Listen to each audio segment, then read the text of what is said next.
What's up, Internet? My name is Michael Cook, and this is Blue Giant Media. We're here to help you find, learn, and play the games that you love. Today, we're going to open up Space Base, set it up, and play through a couple of rounds in real time so that you can get a feel for how long it takes to set it up. Maybe you're going to step through it with me.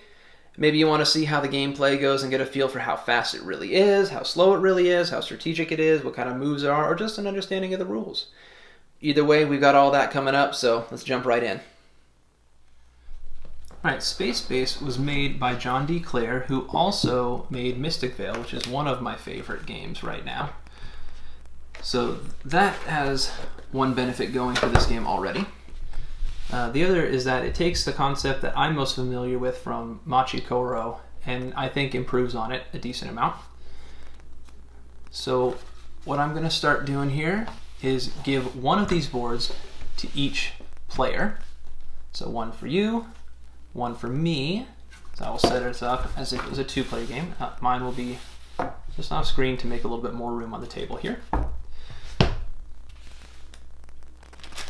Okay. So maybe you're getting this game for the first time. Maybe you want to get a feel for how long it actually takes to set up.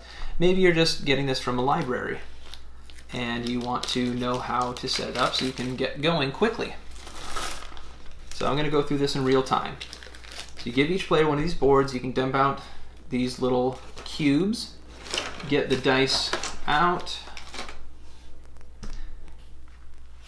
Okay. Let's see. It recommends, if I'm doing all right, getting the basic parts out here. We're going to give each player their starting cards. So you can be yellow, and I will be blue. And any other players would just take theirs, as well as a board. And we're going to take these, and we are going to look in the top right corner, and you'll see there's a number there that says 1, 2, 3. Those are going to correspond to the spots here. So have everybody put those out on their board.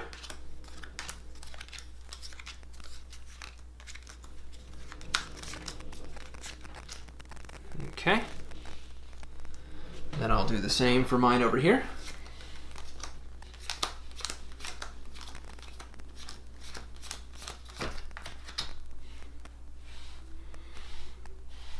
Alright, the next thing that you're going to do is get these market cards out and create the Shipyard.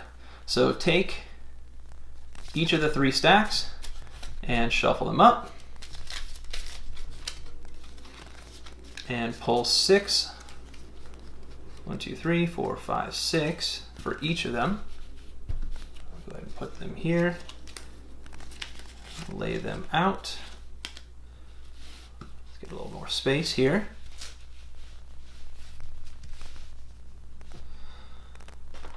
So 6 of those for the 1s, for the 2s,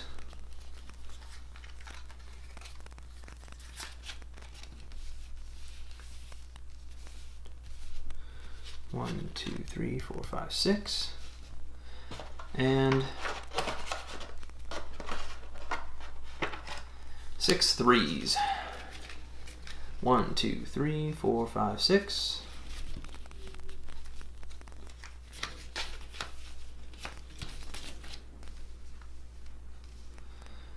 And then set aside the starting player card for the moment. I will show you how to determine the start player. Then these cards right here are all, there's 1 of each, so just lay them out in order 1 through 12.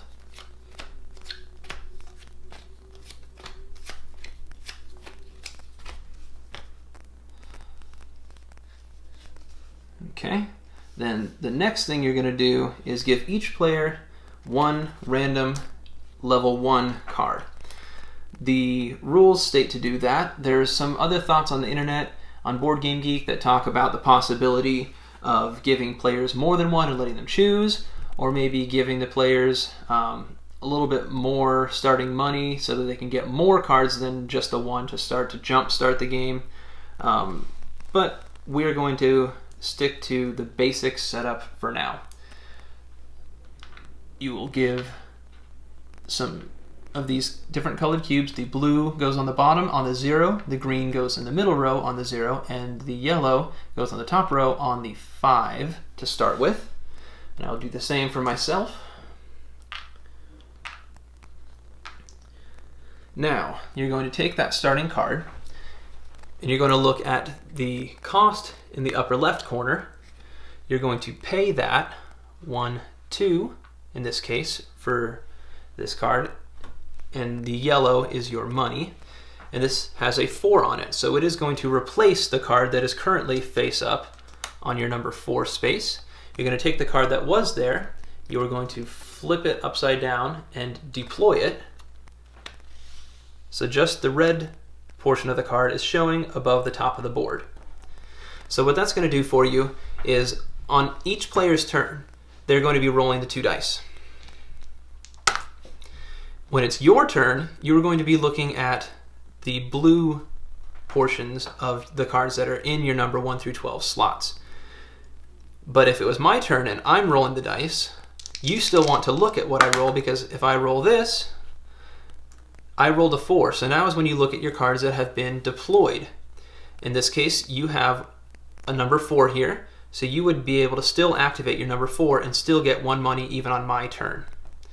And what you're going to do on your turn, every time they're rolled, you get to choose whether to use both dice separately or add them together. So if it was your turn, you have a 4 and a 6, you can do 1 point, which is what this rocket ship symbolizes, and that is the blue on the bottom.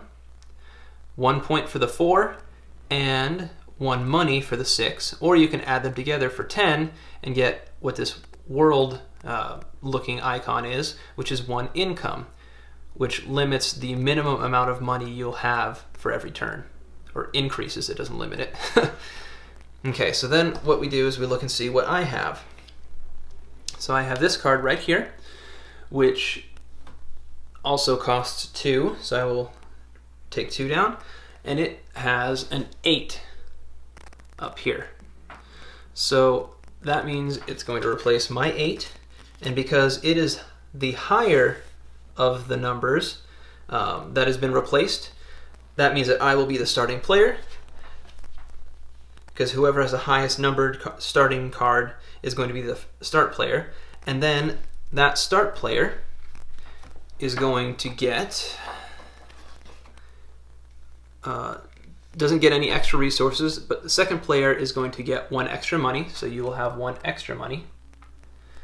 And then it would go 2 extra money, 1 extra income, and 1 extra income, based off of the number of players.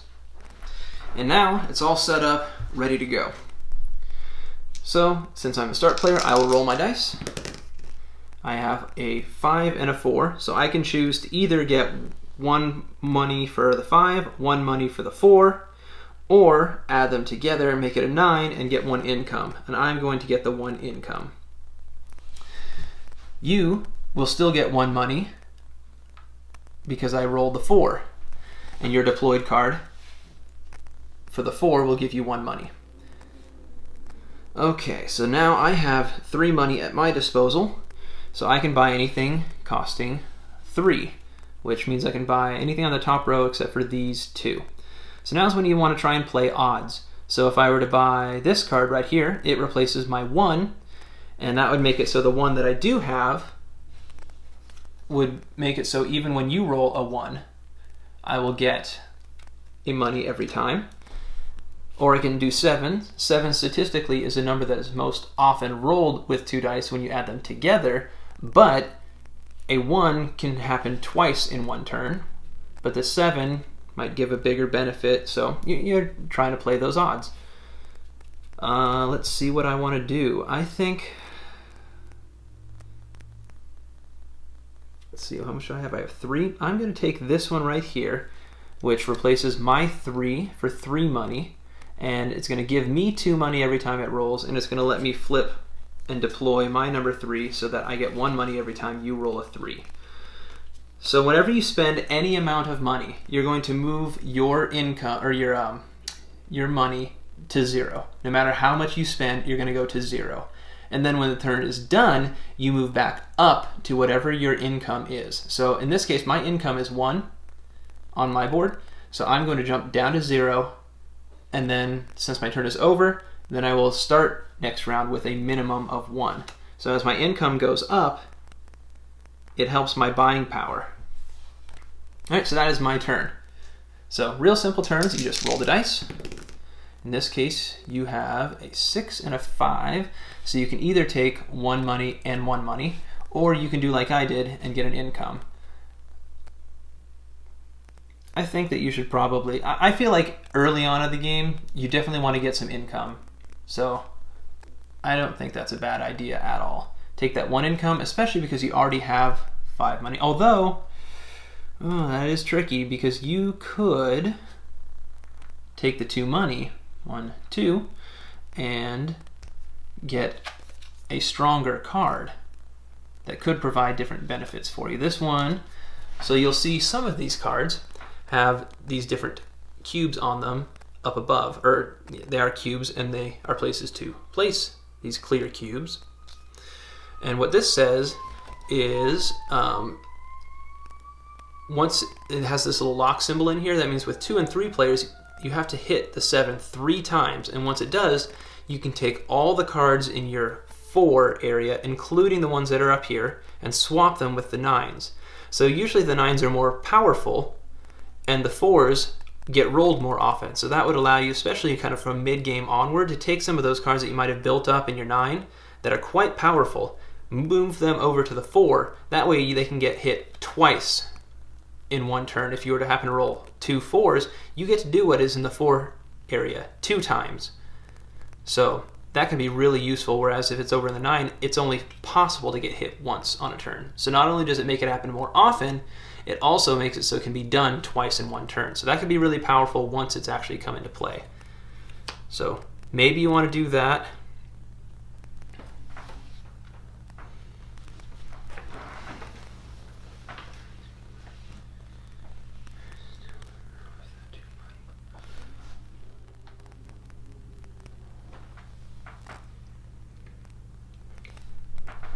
So this card does still give you 2 money every time it's rolled as well, which is, makes up for the fact that it has to be rolled 3 times before you can get its ability.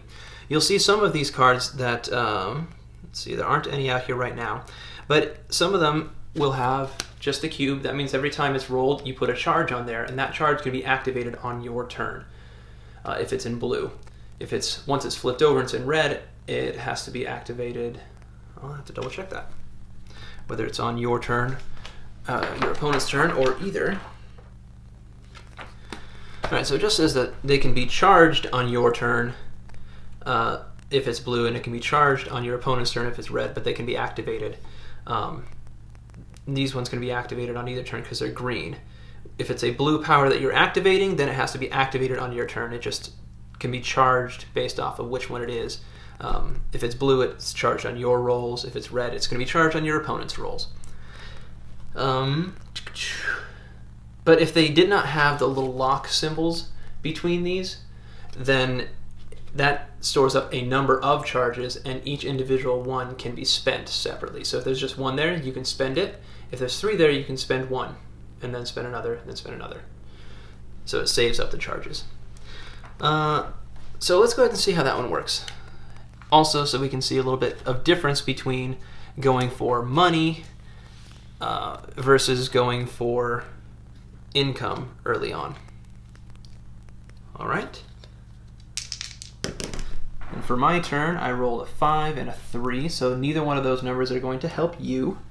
But I did draw that 8 to begin the game, so I can take 5 money for that, or I could take 1, 2, 3 money if I did it that way. So I'll go ahead and take the 5, which, since I had an income of 1, I started at 1 and now I'm at 6. Okay. Let's see. I want to increase the number of possibilities that you will roll things that help me. So I want to replace some of my lower numbers. Let's go ahead, and I have 6. Might as well get my money's worth and buy one of these that's more expensive. I will go ahead and buy the 6. So I'll replace that 6. And then that will move my money all the way down to 0, but then it bumps back to 1. Okay, for your turn. So you rolled 3 and 3, which benefits me because I have a 3. So I could do that twice. I also have a 6, but then I'd only get to do that once. So I'll take activating the 3 twice for 2 money, and then you can choose to either activate your 3 twice for 2 money or your 6 once for 1 money. So 1, 2 for you. So you can't afford much, but I think you'll do kind of the same thing that I did and get one that's going to hopefully hit frequently for you. This one that costs 2 and replaces your 1. All right. So this time I'm going to go ahead and explain a couple more things that you may have questions about. Most of these things are fairly self-explanatory, or I've already explained them. The rocket ship is points, the coin is money, the world is your income. I did not explain that the game ends once somebody gets to 40 points. So that is what we're going for, is 40 points. Once that happens, let's say I'm the start player, I get there first, you will get 1 more turn, and then we'll see who has the most points. The other thing that I'm going to talk about is these green markers here with arrows. What these let you do is you save up a charge, there we go, and whenever you roll a die, you can choose to spend that charge to choose to use the sum of the dice plus 1. So you can bump to the next higher die roll, and that can happen on either person's turn. So if I roll the dice and I say I rolled a 6, or I rolled the 3 and the 3, you could spend that charge to get the benefit of your 7. Or maybe you rolled an 11 and you really wanted to get that 12. Well, you can use that charge to bump it over 1. So that's what these green with the arrow, and some have 2 arrows, which let you move 2 spaces over. And if you have multiple ones of these cards, you can use all the charges together to move all the way across your board. And then these right here.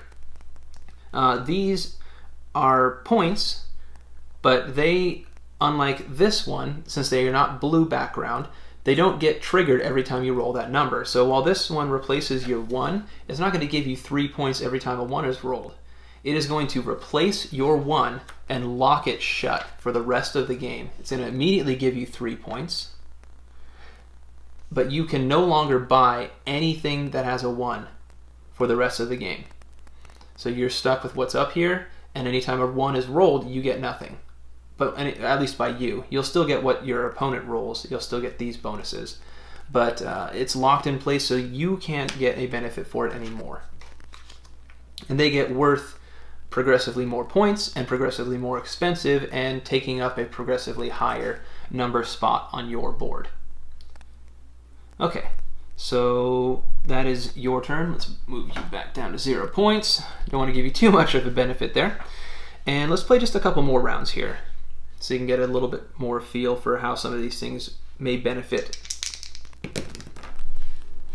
Okay, so 5 and a 2.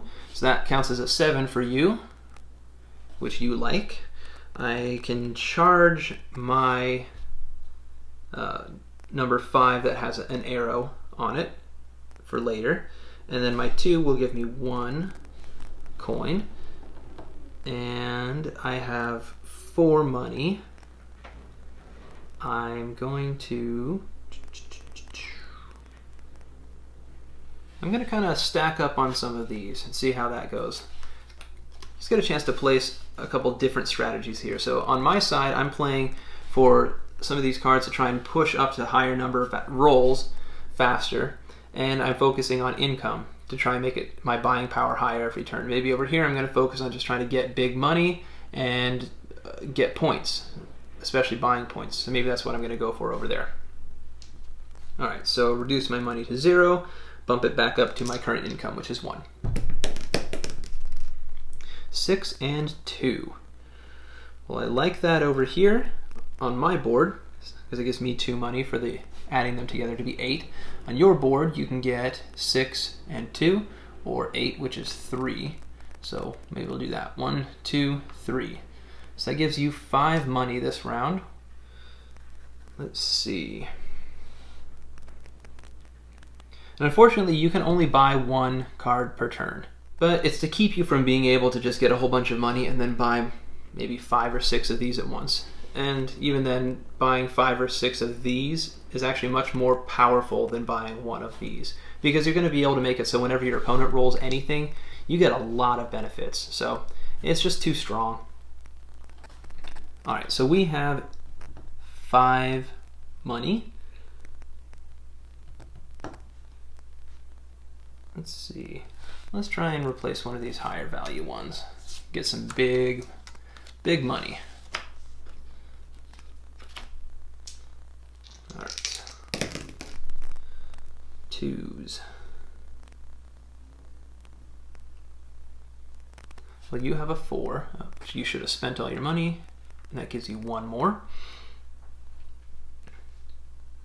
I am going to charge my card that's in the 4 slot rather than taking 2 money and have the 3. So this one right here, a little bit different from the one with the green charge, but it whenever it is rolled, you get to choose the card on either side of it. When it's done this way, you will get to choose 1 card on either side of it, one from the left or from the right to activate. So it can be pretty useful. Let's see, 3 money. Maybe I want to replace my 7.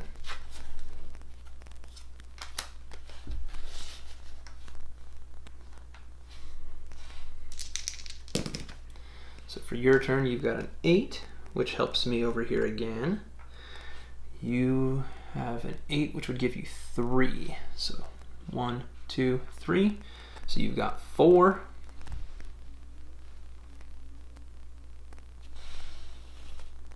Maybe you decide that you want to get in on this. Well, you're kind of going for money here. So for my turn, 9. So that gives me 1 more income, which I'm happy about. Then I've got 3 here. I kind of want to start buying something that's higher in number. So I'm going to buy this 11. Since I have the ability to increase the die rolls. And now I've got a basic income of a minimum of 2 money every turn. So then for your turn, Snake Eyes. All right, so you can get 2 money, 1, 2. I get nothing. That puts you at 6.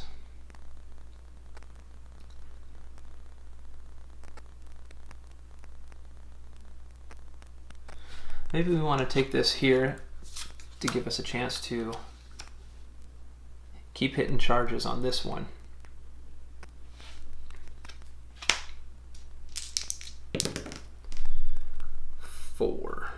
Let's do 3 and 1, so I'll get 1, 2, and 3 money. And over here you can either get 1 or 1. You spent it all, and you're back to 1. Alright, so at this time I think you've got a pretty good feel for how everything plays. I'll explain just a couple more of these different cards, and that should be good to go. So this one right here says, it's a pretty powerful one. It says all opponents lose 4 points, and then you can buy 1 or 2 cards. So increases the number of cards that you can buy and hurts everybody else. So pretty powerful. And it's a 7, so it's going to get hit a lot. That one might even be overpowered. This one says you get to claim 1 level 2 card and 1 level 1 card. So another one that's quite powerful. And you see some of these will give 3 money and 3 income, and then when it's flipped over, it's still going to give 3 money and 2 income, and it's a 7, so it's probably going to get hit pretty often for you and for your opponent. All right, so you'll continue playing until someone gets to 40 points.